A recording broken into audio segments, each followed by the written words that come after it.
What's up, everyone? It's Fuzzy. Welcome back to yet another MLB recap. We have a lot to talk about today. Mike Trout, he is now tied with Joe DiMaggio in career home runs. The Tampa Bay Rays got absolutely embarrassed, the best team in baseball, by the Toronto Blue Jays. The A's set a record just in the worst way possible. And Christopher Morel, no way. No way. Another home run. The dude has 9 home runs in 12 games. All of that in today's MLB recap. We do this every single day. Do not forget to use code Fuzzy on SeatGeek if you're going to any baseball games anytime soon. And also stick around until the end of today's video. We're going to show all of the web gems because there was almost too many to count. All right, here we go. The Yankees and the Orioles. Gerrit Cole got himself into a bit of trouble early by walking a few, and Aaron Judge, he couldn't get to that baseball. If Aaron Judge can't catch it, no one can. 2 score on that double from Anthony Santander, but Gerrit Cole made a bit of history just a few seconds later. He struck out Jorge Mateo for career strikeout number 2,000. He is the 3rd fastest starting pitcher ever to 2,000 strikeouts. Just that moment was kind of short-lived as Cedric Mullins and Gunnar Henderson both demolished home runs off of Gerrit. He's not going to take the L, though, because New York, they fought back. Bader hit a solo home run in the 4th inning, and the Yankees picked it back up in the 5th. The Rizzler, Anthony Rizzo, he doubled home Oswaldo Cabrera, and DJ LeMahieu found a hole for an RBI single, and Bader's second RBI ties it on a sac fly. But again, it didn't stay tied for long as Terran Fabra of the Orioles put the Orioles back out in front on a ground out, and it stayed that way after DJ LeMahieu botched a bunt attempt in the 8th inning. Someone was thrown out at home. I don't remember who it was, but lucky for the Yankees, they have a built-in auto home run cheat code of a hitter, Aaron Judge. He powered up for his 14th home run. He now leads the American League in both home runs and OPS for the 2nd consecutive year. Bautista struck out every other hitter, so this one is going to go to extras. Baltimore got shut out in the top half of the 10th, and Anthony Volpe, the rookie, he walks it off on a sac fly. The Yankees have won 5 in a row. They're 2 games back of Baltimore for 2nd place. If we're going to talk about the Orioles and the Yankees, as well as the AL East standings, we got to talk about the Jays and the Rays series. Vladimir Guerrero Jr., he knocked in George Springer, and then Springer knocked himself home later in the 3rd. He has 7 home runs and 8 stolen bases. Okay, Springer, I see you, the 5-tool super. Well, I don't know if he's a superstar anymore, but he's still very good. The scoring continued for the Jays in the 4th inning as Danny Jansen doubled in Whit Merrifield, and Springer, he legged out an RBI infield single, and Toronto, they just kept on scoring. A tip of the cap to Dalton Varsho. He's been getting cooked by fans who have basically been saying that the Diamondbacks were robbed for Gabriel Moreno and Lourdes Gurriel Jr. Now, both of those guys have been insane. We'll talk about them later. But Dalton Varsho has been really good as of late. There's 2 more RBIs. Vladdy and Barrios, they took care of the rest. Vladdy, he ditched the batting gloves. He was blessed by the baseball gods with a bases-loaded opportunity against a positional player, and there it is. Vladdy had the grand slam, and Dalton Varsho grabbed RBI number 3, and so did Danny Jansen, and his was hit much further than Varsho's. Tampa Bay no longer has the best run differential in Major League Baseball. That belongs to the Rangers. We'll talk about them later on. The Reds and the Cardinals. Paul Goldschmidt, the 2022 NL MVP, he wanted to put dents in all parts of Great American Ballpark. He pulled a home run in the 1st inning, and then he sent one the other way in the 3rd inning. Paul Goldschmidt now has 25 extra base hits, a 155 OPS plus. He is going to walk into the Hall of Fame as a first ballot Hall of Famer, at least in my opinion. Now, staying with future first ballot Hall of Famers, Nolan Arenado, he got ejected. He was not happy with the strike zone, and then he kind of took it out on the umpire after grounding out into a double play. No one likes hitting into double plays, so you're just angry, and then you tack that on top of a bad strike zone. Yeah, you're going to get tossed. So it's 4-1 Cardinals. Well, not anymore. Rookie Matt McLain, he did it. He sent his first career home run the other way for a 2-run home run, but St. Louis, they did their thing offensively. They got those runs back. Tommy Edman had a 2-run triple, and Nootbaar brought home 2 on 2 separate singles spanning from the 4th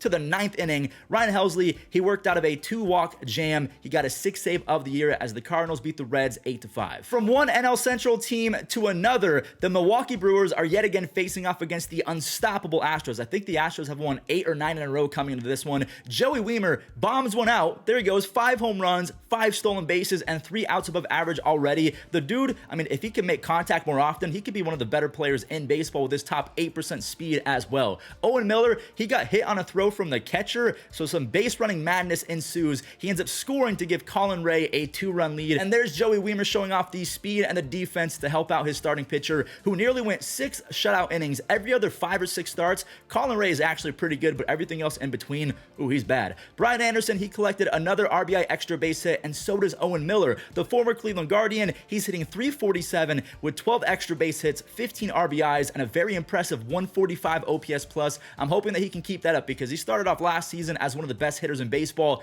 and then fell off a cliff. He's a super nice guy though, so I'm rooting for him. Mickey Moniak, the #1 overall pick back in 2016. He must be getting ready for his role as the Human Torch in the upcoming Fantastic Four if there's a new one coming out. The dude is literally a man on fire. He's hitting .420 with 4 home runs over his first 10 games. Matt Thaiss, he belted one nearly 410 feet for his pitcher Griffin Canning. I read that wrong, my bad. Griffin Canning was lights out yesterday against the Red Sox. He went 7 shutout innings. He had 5 strikeouts, and good for him because he got shelled for 16 runs in his previous 4 starts combined. Speaking of getting shelled, Joely Rodriguez got rocked by Mike Trout for a 2-run home run. He now has 361 career home runs, tying him with the legendary Joe DiMaggio. The Angels and the Brewers both shut out their opponents. Esteury Ruiz is one of the most exciting young players in baseball. That was his 25th stolen base of the season. He is on pace to steal 70 plus for the season. He scored on a base hit from Ramon Laureano. That breaks an 0-for-14 streak for Ramon. The A's went up 2-0 when J.P. Crawford and Ty France flipped the game on its head. J.P. hit a 2-run home run to tie it, and Ty France, he makes it back-to-back home runs. Just his 3rd home run of the season. His slugging is down almost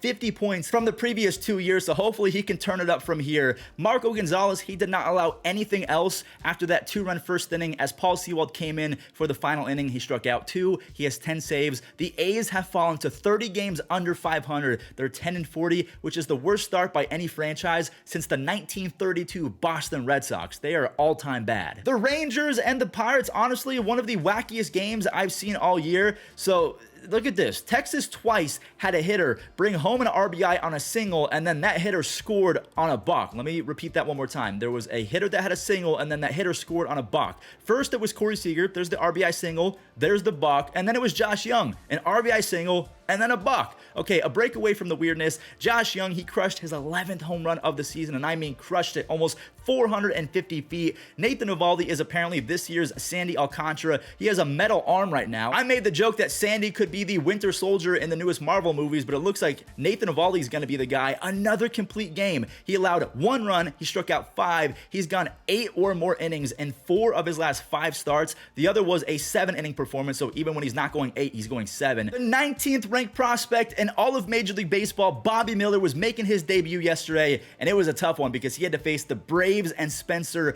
Strider. Will Smith, he got it going early on an RBI single to score Mookie Betts, and after Atlanta tied it on a double, Jason Hayward, he turned the hips and he turned back the clock. He ripped a home run on his first swing back in Atlanta. Never forget that first home run that he had way back when he made his debut. Will Smith doubled in 2 more to give him 3 RBIs in the first 2 innings as Bobby Miller, his debut was really good. He struck out 5 over 5, allowing just 1 run on 1 walk. Strider, he struck out 11. He has 97 strikeouts in 58 innings. He has a 15.1 strikeouts per 9. JD Martinez barreled up another baseball, sending a 3-run home run out the park, his 3rd of the series. He has 22 extra base hits, 30 RBIs. The Dodgers have won 2 in a row. Here we go, the Mets and the Chicago Cubs. Seiya Suzuki's solo home run started a big inning for the Cubs as Matt Mervis socked a 2-run home run to quickly make it a 4 spot in the 2nd inning. Pete Alonso, he answered with a home run of his own. He has, wait for it, 18 home runs, 1 home run for every 10 at-bats basically. That is insane.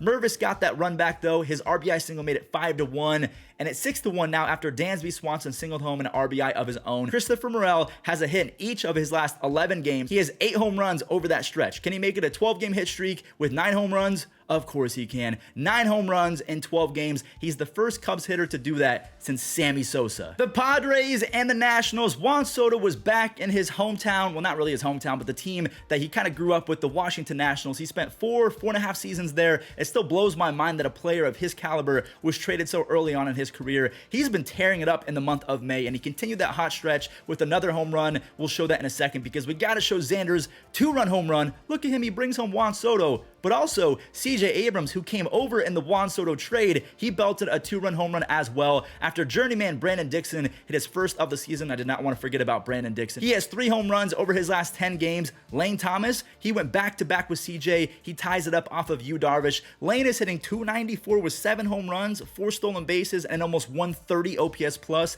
Now, the Padres got back out in front on a sac fly from Tatis, and like I mentioned earlier, Soto, he welcomed himself back to DC with a monster home run, 441 feet. He's basically hitting .350 with an 11-16 OPS in the month of May. Cronenworth had a 2-run home run, which is huge for him because he's only hitting .215. Hopefully that wakes him up. Josh Hader came in. He wrapped up an easy 9th inning. He has 12 saves on the year as the Padres beat Juan Soto's former team 7-4. The Diamondbacks and the Phillies. Gabriel Moreno has been a man on a mission. He is really showing why he was once ranked as the #1 prospect in all of Major League Baseball. His 2-run home run in the second means he's now hitting .333 over his last 15 games. He and Lourdes have been balling out this year, and so is Ketel Marte. He leads the National League in triples after laying out his 4th. He brought home Geraldo Perdomo in the process, and shout out to Ryan Nelson, by the way. He had 3 base hits in this entire game, no walks over 6 innings of 1-run ball. He has the tools to be a very good 2 or 3 starter, and Corbin Carroll, he adds to the lead by poking one the other way. In Arizona, they got some clutch defense.